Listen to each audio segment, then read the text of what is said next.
As the world continues to suffer the effects of inequality, many people continue to gravitate towards the hope they see in socialism.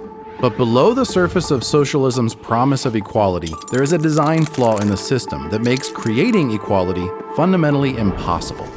For socialism to succeed, someone must ultimately define what equality is, and someone must plan and control the necessary systems to achieve that vision of equality.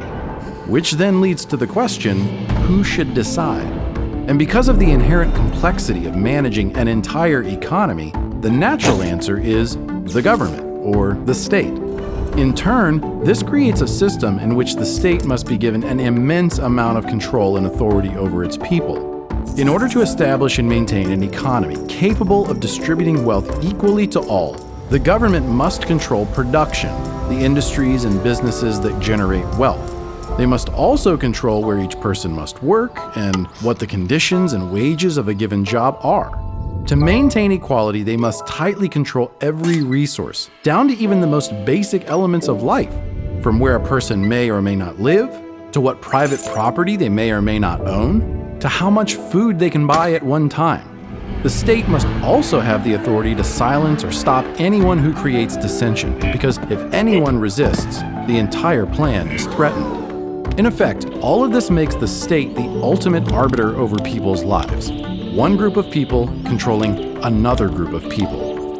Which begs the question, what do you call a person who is not free to work for themselves and enjoy the fruits of their labor, but is forced to work for the primary benefit of someone else?